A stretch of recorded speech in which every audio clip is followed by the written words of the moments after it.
The courtroom was deathly silent as the judge's gavel came down hard, delivering the verdict that shattered Jake Anderson's life. Guilty. A decorated officer with 15 years on the force, Jake sat handcuffed, staring at the floor. Despite his repeated claims of innocence, the jury had ruled against him. The evidence, planted, he was certain, was enough to send him to prison. But the weight of the sentence wasn't what crushed him most. It was knowing he'd have to leave Duke, his loyal K-9 partner, behind.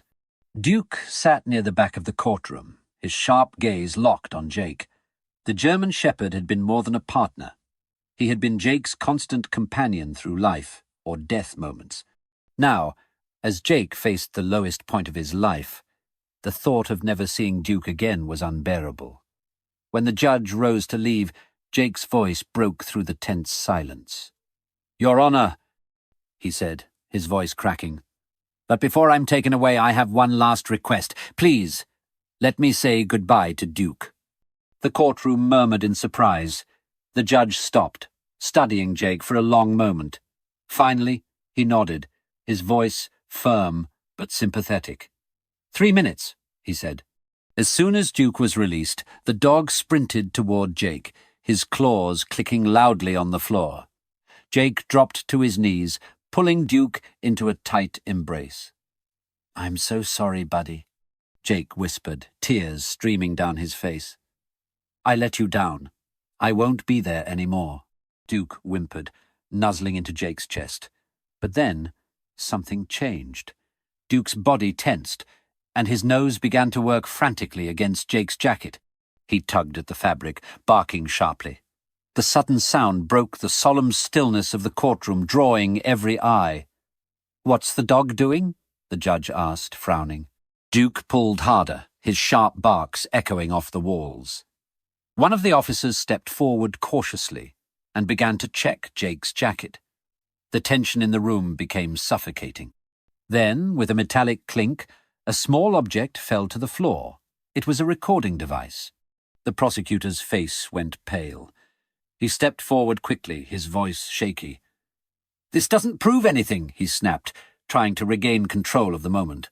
But Duke barked again, his alert stance unyielding. The truth was clear. Whatever was on that device mattered. Jake stared at the small recorder, his heart pounding. For the first time in weeks, hope flickered. Could this be the proof he'd been waiting for? The courtroom froze in stunned silence. The small recording device lay in the center of the floor, its metallic casing glinting under the harsh fluorescent lights. Duke remained rigid beside Jake, his piercing barks cutting through the room as if demanding someone pay attention. Every set of eyes turned to the object, and the air became thick with tension. "Pick it up," the judge ordered, his voice low but firm. The officer closest to the device hesitated for a moment before bending down and scooping it into his hand. He held it up for all to see, confusion etched across his face. "What is this?" the judge asked sharply, directing his gaze toward the prosecutor, who was already beginning to sweat. The prosecutor cleared his throat, his face pale. "Your Honor, this is irrelevant. It's not part of the evidence submitted during the trial," he stammered. "Clearly, it's been tampered with." "Tampered with?" the judge interrupted, his eyebrows knitting together. His voice carried a razor-sharp edge now, and the prosecutor visibly flinched. "Officer, activate the device." The officer fumbled with the small recorder, his fingers trembling as he pressed the play button. A static-filled crackle filled the room, followed by muffled voices. Everyone leaned forward, straining to listen. And then the words hit like a bombshell. "Just plant the evidence. Clear as day. No one's going to question it. Anderson's clean record makes him the perfect scapegoat. Get it done." Gasps erupted across the room. Jake's heart stopped, then began pounding furiously. He knew that voice. It belonged to someone he had trusted, his former supervisor, Captain Richard Dawson. "That's enough," the prosecutor blurted, rushing towards the officer holding the recorder. But the judge slammed his gavel down. "Sit down!" he barked, his tone so commanding that the prosecutor froze mid-step. Jake couldn't believe what he was hearing. The damning recording revealed everything, how the evidence had been planted, how he had been framed. Duke, still sitting calmly at Jake's side, let out a single low growl, as if echoing his partner's silent fury. The judge leaned back in his chair, his expression dark. "This trial is not over," he said firmly, addressing the room. "Bailiffs, escort the defendant back to holding. Officers, secure that device as new evidence. We're reopening this case." For the first time in weeks, Jake felt a spark of hope as he was led away. Duke watched him go, his intelligent eyes filled with unshakable loyalty. Jake turned back for one last look at his partner, silently promising himself, and Duke, that he wouldn't let this injustice stand. Back in the cold holding cell, Jake sat on the hard bench, staring at the blank concrete wall. His mind raced with everything that had just happened. Duke's sharp instincts had uncovered what no one else had, proof of a setup. That recording was his lifeline. But the revelation wasn't just relief. It was betrayal. Captain Richard Dawson, the man who had mentored him for years, was behind it all. Jake clenched his fists, his jaw tightening. How deep did this go? Meanwhile, in the judge's chambers, tension ran high. The judge sat at his desk, replaying the recording on a secure device. The voices were unmistakable. Captain Dawson's commanding tone paired with another voice Jake didn't recognize, revealing a calculated conspiracy. The judge's eyes narrowed. He pressed a button on his intercom. "Summon Captain Dawson to my office immediately," he said curtly. Outside the courtroom, Dawson had been waiting to ensure Jake's sentencing went smoothly, at least for his plan. But when the bailiff approached him with the judge's sudden summons, a flicker of unease crossed his face. He rose stiffly, adjusting his tie, and followed the officer down the hall. Inside the chambers, the judge's expression was unreadable as Dawson entered. The captain offered a polite nod, but his shoulders were tense. "You called for me, Your Honor?" Dawson asked, his voice steady, though his eyes flicked nervously toward the recording device on the desk. "I did," the judge replied, leaning forward. He tapped the recorder with his finger. "Care to explain this?" Dawson's facade of confidence faltered for a split second, but he quickly masked it with confusion. "I'm not sure what you mean, Your Honor," he said evenly. The judge pressed play once again. The damning words filled the room. Dawson's face drained of color, but he recovered quickly. "Your Honor, this is absurd," Dawson said, forcing a chuckle that could barely mask his panic. "That could be anyone." "You can't seriously think," the judge interrupted, his voice hard. "I act on evidence, and this," he gestured to the recorder, "is evidence of a crime. Multiple crimes, in fact." Before Dawson could respond, two bailiffs entered the room. Panic flashed in his eyes as they approached him. "What are you doing?" Dawson demanded, his voice rising. "You can't. You're being detained for questioning," the judge said firmly. "Until we get to the bottom of this, you're a suspect in obstruction of justice and falsifying evidence." As the bailiffs led a protesting Dawson away, the judge leaned back in his chair, exhaling deeply. The web of corruption was unraveling fast, and Jake Anderson's story was far from over. The recording's discovery had thrown the entire department into turmoil. As Captain Dawson was taken into custody, whispers of corruption spread like wildfire among the officers. Meanwhile, Jake sat in his holding cell, unaware of the storm brewing outside. His thoughts lingered on Duke. The loyal K-9 had been the one to uncover the device, and now Jake couldn't help but wonder, if Duke could find that, what else could he expose? Elsewhere, Duke was taken to the department's K-9 unit for evaluation. Officer Sarah Mitchell, one of Jake's closest colleagues, had volunteered to look after the dog until the case was resolved. Duke seemed restless, pacing in his kennel and occasionally letting out sharp barks that echoed through the otherwise quiet building. "He knows something's wrong," Sarah muttered, watching him from outside the kennel. She crouched down, looking Duke in the eyes. "Don't worry, buddy. We'll figure this out." But as Sarah stood up, her gaze shifted to Duke's nose, which was pressed against the gate, sniffing intently at her jacket. Her stomach churned. Was this behavior connected to Jake's case, or was she imagining things? She hesitated for a moment before opening the kennel door. "All right, boy," she said, grabbing Duke's leash. "Let's see if you're trying to tell us something." She brought Duke to Jake's locker in the department storage room. The dog immediately began sniffing and pawing at the lower compartment. Sarah's heart raced as she unlocked it and opened the door. Inside, beneath a few folded uniforms, was a small, unmarked envelope. Her hands trembled as she pulled it out and opened it. Inside were photographs, grainy but damning. They showed a man, clearly Captain Dawson, meeting with a known criminal. A document tucked behind the photos outlined transactions that implicated Dawson in a bribery scheme tied to the very case that had led to Jake's arrest. Sarah stared at the evidence, her chest tightening. "Duke," she whispered, her voice breaking, "you just found the smoking gun." Realizing the magnitude of what she held, Sarah immediately contacted the judge's office. The photos and documents, combined with the recording Duke had uncovered, painted a clear picture of Dawson's guilt. But Sarah knew this wasn't over.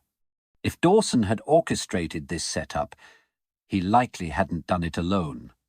Duke sat beside her, his steady presence grounding her as her mind raced. "Jake was right," she said softly, scratching behind Duke's ears. "You really are the best partner anyone could ask for." Sarah sat in the evidence room, the incriminating photos spread out on the desk before her, the weight of what she had uncovered pressed heavily on her chest.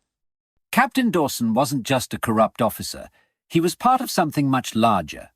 The documents Duke had helped uncover outlined connections to other high-ranking officials, payments that couldn't be explained, and a disturbing trail of manipulation that reached far beyond Jake's case. She glanced down at Duke, who sat alert beside her. His piercing eyes seemed to sense her unease. "This isn't just about Jake," she muttered, her voice barely audible. "This goes way deeper." Realizing the severity of the situation, Sarah called the judge directly. Within an hour, the evidence she'd uncovered was in his hands. The judge's face darkened as he reviewed the documents and photos. "This is bigger than I thought," he admitted, his voice heavy. "If these documents are accurate, Jake Anderson isn't just innocent, he's a victim of a department-wide cover-up." The judge immediately ordered an emergency hearing. News of the case reopening sent shockwaves through the precinct. Officers whispered in hallways, tensions rising as suspicions grew. Several officers who had testified against Jake began to squirm, knowing their involvement might come under scrutiny. Back in his cell, Jake was called out unexpectedly. The sudden commotion in the jail's holding area made his pulse quicken. He was escorted to a secure room where Sarah was waiting, along with the judge. As soon as Jake saw the folder of evidence and Duke sitting proudly by Sarah's side, his heart swelled with a mixture of hope and disbelief. "This just came in," the judge said, sliding the documents toward Jake. "It proves Dawson's corruption and, most importantly, that the evidence used to convict you was fabricated." Jake's hands trembled as he flipped through the papers, the photos, the records, and even notes detailing how Dawson had manipulated the case against him. It was all there. His voice cracked as he asked, "Does this mean?" The judge nodded firmly. "It means you're going free. But this isn't over yet. There are more people involved, and we're going to need your help to expose them." Jake knelt down, pulling Duke into another embrace. "You saved me, boy," he whispered. "You saved me again." As Duke wagged his tail, the relief in the room was palpable, but Jake knew this was just the beginning. Whoever had orchestrated this went deeper than Dawson. There were more layers to uncover, and Jake wouldn't rest until the entire truth was brought to light. Jake stepped out of the courthouse for the first time as a free man, but the weight of what lay ahead was far heavier than the shackles he had just shed. Reporters swarmed the steps, shouting questions about his release, the reopened case, and the corruption scandal brewing within the department. Jake ignored them, his focus solely on Duke, who trotted faithfully at his side. The sight of his loyal K-9 partner brought a flicker of hope amid the chaos. Inside the courthouse, the judge had convened a special task force to investigate the growing web of corruption. Sarah, now an integral part of the team, was leading the charge. The photos, recordings, and financial records Duke had helped uncover pointed to a sprawling network of bribery and evidence tampering, involving multiple officers and even external players. Captain Dawson was just the tip of the iceberg. "Jake," Sarah said, catching up to him outside the courthouse, "we need your help. No one knows this department better than you." Jake hesitated, his jaw tightening. He had spent his entire career trusting the badge, believing in the integrity of the system. Now that trust was shattered. But as he looked down at Duke, the dog's calm, determined eyes reminded him of why he had joined the force in the first place. "I'm in," he finally said. "But I'm not doing this for the department. I'm doing it for the truth, and for every officer who's still fighting for what's right." The investigation began in earnest. Sarah and Jake worked tirelessly, piecing together timelines, cross-referencing cases, and interviewing officers who had worked closely with Dawson. Some were willing to cooperate, but others stonewalled, their silence raising more suspicions. Duke played a surprising role, sniffing out hidden files and leading them to overlooked evidence during searches of Dawson's office and locker. One night, while sifting through a pile of old case files, Sarah discovered a list of names, officers, local politicians, and known criminals linked to suspicious payments and unsolved crimes. The deeper they dug, the more dangerous the trail became. It was clear that this wasn't just about Jake's case. It was about an entire network of people who had used their power to cover up crimes and destroy anyone who stood in their way. "Jake," Sarah said, her voice heavy with concern, "if we push this any further, we're going to make enemies, dangerous ones." Jake looked up from the file he was studying.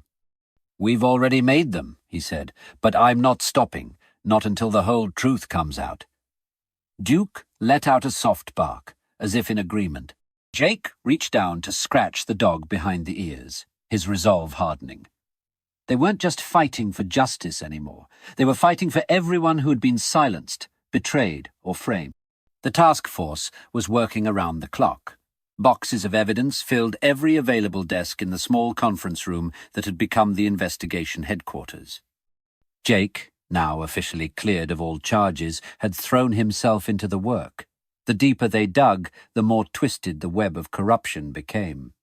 Bank statements, falsified police reports, and intercepted communications all pointed to a massive conspiracy that extended far beyond Captain Dawson. Sarah placed a thick folder in front of Jake, her expression grim. "We've identified at least 6 other officers who were in on this," he said. "Some of them are high-ranking, and it gets worse. There's evidence tying them to organized crime." Jake leaned back in his chair, his mind racing. These weren't just rogue officers breaking the rules for personal gain. This was an orchestrated operation, blending corruption within the department with criminal enterprises outside of it. "If this is as big as it looks, we can't handle this alone," he said. "We need to take this federal." But Sarah shook her head. "Not yet. We're still missing key pieces. If we take this to the FBI now, and they leak it, the whole operation could scatter. We need something definitive, something that locks these people in place." Their conversation was interrupted by Duke, who suddenly stood up from where he had been lying by Jake's feet. The dog's ears perked as he trotted toward the door, sniffing the air. Jake frowned. "What is it, boy?" he asked, following Duke. Duke led Jake to the far side of the conference room, where a stack of old case files sat in disarray. Sarah followed, watching as Duke began to paw at one particular box. Jake opened it, his heart pounding. Inside were files from a case closed 5 years ago, a drug bust that had supposedly resulted in a clean sweep of arrests. But as Jake flipped through the documents, he noticed glaring inconsistencies. Names had been erased, and some sections of the reports were blacked out. "This doesn't make sense," Jake muttered. "These aren't standard redactions. Someone doctored these files." Sarah leaned over his shoulder and pointed to a handwritten note at the bottom of one report. It was a signature, Captain Dawson's. The drug bust had been the perfect cover, but the evidence in the box suggested that the operation had been a smokescreen to eliminate rivals in the drug trade while shielding certain criminals who were paying off the department. Jake clenched his fists. "They were playing both sides," he said, anger lacing his voice. "And they ruined good officers' lives to do it." As they continued sifting through the files, Jake's phone buzzed. It was a text from an anonymous number. "You're digging too deep. Stop, or you'll regret it." He stared at the screen for a long moment before showing Sarah. She looked up at him, her face pale but determined. "They're scared," she said. "That means we're getting close." Jake glanced at Duke, who sat calmly by his side, as if ready for whatever came next. "Let them come," he said. "We're not stopping now." Jake stared at the text on his phone. "You're digging too deep. Stop, or you'll regret it." The message sent a chill through him. It wasn't just a vague warning. It was a direct threat. He showed it to Sarah, who leaned over the desk, her expression grim. "This isn't random," she said quietly. "They know exactly what we're working on. They've been watching us." Her words hung heavy in the air, the weight of their situation settling in. As the rest of the team left for the night, Jake and Sarah stayed behind, determined to uncover the missing piece of the puzzle. Duke lay by Jake's feet, his ear occasionally twitching as he rested. "We're close, but we're still missing the key," Sarah said, sifting through the files. She pointed to a document Jake hadn't noticed before. "Look at this. Every major bribe and erased report ties back to one name, A.R. They're the one pulling the strings." Jake's eyes narrowed as he stared at the initials. "Ah," he muttered. "They've stayed hidden this long, but if we find them, this whole operation crumbles." Suddenly, Duke stood up, his body tense. His ears flicked forward, and he let out a low growl. Jake looked down at him, alarmed. "What is it, boy?" he asked. But before Sarah could answer, the lights in the conference room flickered and then went out completely. The room was plunged into darkness. Sarah froze, her hand instinctively reaching for her weapon. "That's not a power outage," she said, her voice low and steady. The sound of breaking glass shattered the silence, followed by the unmistakable thud of footsteps outside the door. Jake's heart raced as adrenaline surged through his veins. He motioned for Sarah to take cover. "We're not alone," he whispered. Duke crouched low, his growl deepening, his sharp eyes fixed on the doorway. Whoever had sent the text wasn't bluffing. They had come to stop the investigation. The footsteps grew louder, inching closer. Jake gripped his weapon tightly, his mind racing through the possibilities. "Stay close, Duke," he whispered. Sarah locked with him, her expression resolute. "Whatever happens," she said, "we don't let them win." As the door creaked open, Duke leapt forward, his instincts sharp and ready. Jake steadied his aim, prepared for whatever was about to come through that door. They were under attack, and the fight to expose the truth had just turned deadly. The door burst open, and chaos erupted in an instant.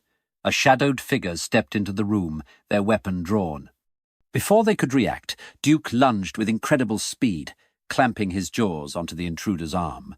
The man let out a guttural scream, dropping his weapon as he tried to shake the dog off. Jake didn't hesitate. He swept the gun away with his foot and trained his own weapon on the second figure, now rushing through the doorway. "Don't move!" Jake shouted, his voice cutting through the chaos. The second intruder froze, their hands raised, but the tension in their stance told him they were waiting for an opportunity to strike. Behind him, Sarah had taken cover and was calling for backup on her radio, her voice steady but urgent. Duke held firm on the first man, growling low as the intruder struggled. "Call him off!" the man yelled in panic. Jake stepped forward, his gun steady. "Call yours off first," he shot back, motioning toward the others outside. He could hear more footsteps echoing in the hall, heavy and deliberate. Whoever these people were, they hadn't come to negotiate. The man didn't respond, but before Jake could press further, another deafening sound filled the air, tear gas canisters being thrown into the room. Thick, acrid smoke began to fill the space, stinging their eyes and throats. "We're out of time!" Sarah yelled, grabbing the files they'd been working on. "We need to move!" Jake whistled sharply, and Duke immediately released his grip on the man's arm, retreating back to Jake's side. The team moved quickly, ducking low to avoid the gas, as they pushed toward the emergency exit at the back of the room. Gunfire erupted behind them, bullets pinging off walls and furniture. Jake could feel his pulse pounding in his ears as he covered Sarah and Duke, firing back to slow their pursuers. Bursting through the exit, they found themselves in the dark alley behind the building. Sarah clutched the files to her chest, gasping for air. "We can't go back to the precinct," she said between breaths. "They've compromised everything. They'll be waiting for us." Jake nodded, his mind racing. Whoever R was, they were playing for keeps. But as he looked down at Duke, who stood at his side, panting but unshaken, Jake felt a surge of resolve. "Then we finish this on our terms," he said. "We're not running anymore." The safe house was eerily quiet. Jake, Sarah, and Duke had retreated there after narrowly escaping the attack at the precinct. The small cabin, hidden deep in the woods, was their last refuge. Spread across the wooden table in front of them were the files Sarah had managed to save. They contained everything they needed to expose the network. Transaction records, names, and ties to AR. The shadowy figure who had orchestrated everything. Sarah flipped through the files, her fingers trembling slightly. "This is it," she said. "If we can get this to the press or federal investigators, they won't be able to cover it up. The entire operation will crumble."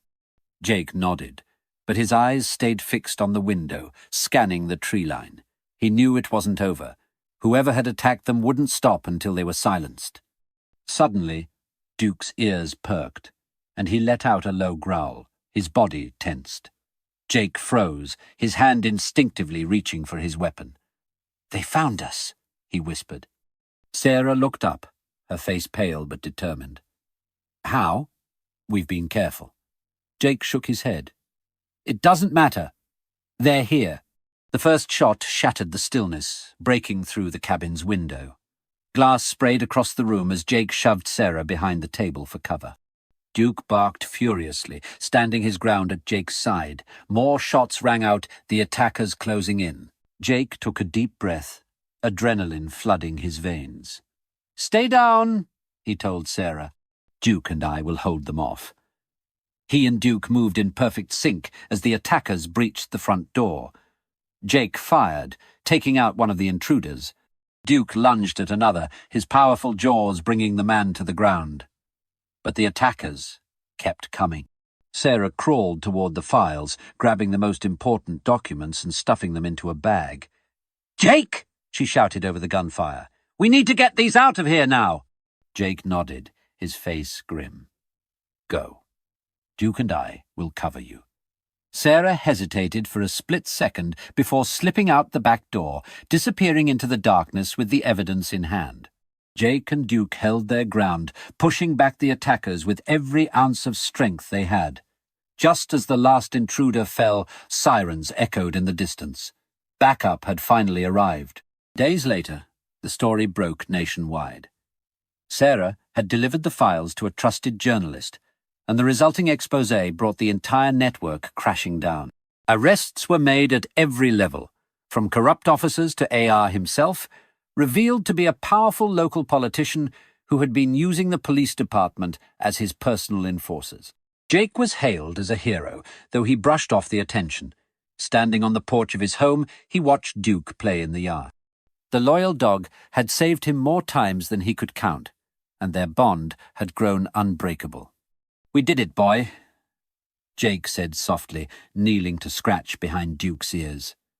"It's over." Duke wagged his tail, leaning into Jake's touch, his sharp eyes calm for the first time in weeks. For Jake, it wasn't just the end of a battle. It was the start of something new. He'd fought for justice, not just for himself, but for the people who'd been silenced and betrayed. And, as he watched Duke chase after a ball in the golden light of the setting sun, he knew they'd earned this moment of peace.